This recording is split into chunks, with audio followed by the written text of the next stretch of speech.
आसाम के अंदर जो कुछ हो रहा है वो अनफॉर्चुनेट है।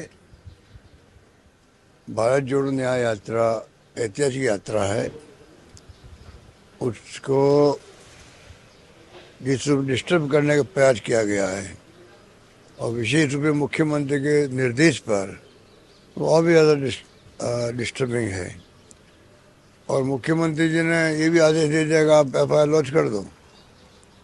किसी भी मुख्यमंत्री को अधिकार नहीं है, प्राइम मिनिस्टर को अधिकार नहीं होता है कि आप किसी पुलिस वालों को अधिकारी कहो कि आप सीधा FIR दर्ज कर दो। ये प्योरली काम CRPC के अंतर्गत ये काम होता है SHO का।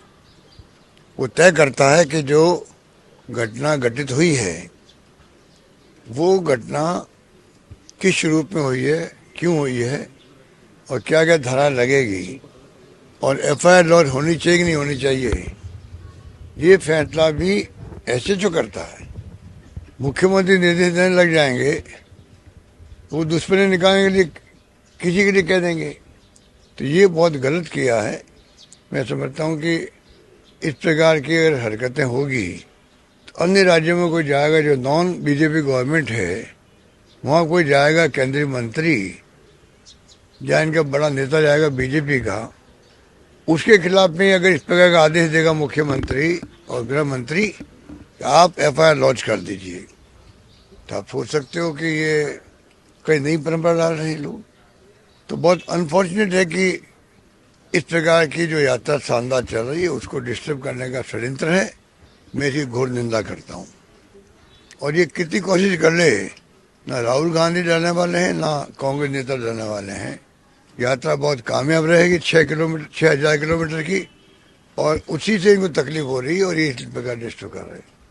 सर, हाल ही में राम मंदिर की भी ये भी रहस्य है कि राम मंदिर के प्राण प्रतिष्ठा के अंदर ना तो इनके BJP अध्यक्ष थे नड्डा साहब, ना गृह मंत्री अमित शाह जी थे, ना राजनाथ सिंह जी थे।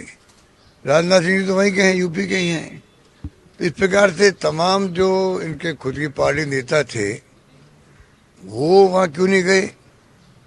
खड़गे साहब और सोनिया गांधी जी के बारे में तो कहते हैं कि वो उन्होंने मना क्यों किया, और इनकी खुद की पार्टी नेता क्यों नहीं गए। फिर इसका मतलब है कि जो तरीका अपनाया गया है, जिस प्रकार से राजनीतिक प्लेटफॉर्म पे जो स्पीचेज हुई है, उसके बाद में तो कोई क्वेश्चन उठता ही नहीं है क्यों नहीं गए, खड़गे साहब क्यों नहीं गए, सोनिया जी क्यों नहीं गए।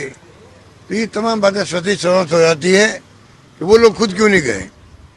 तो आप समझ सकते हैं कि ये राजनीतिक इवेंट के रूप में हो गया ये, बल्कि राम लला की प्राण प्रतिष्ठा पूरी तरह धार्मिक ओतप्रोत से सांस्कृतिक मूल्यों को सामने रख करके जो धर्म कहता है उन विधियों से ये अच्छा प्रोग्राम संपन्न हो सकता था, जिसमें शंकराचार्य भी आते चारों।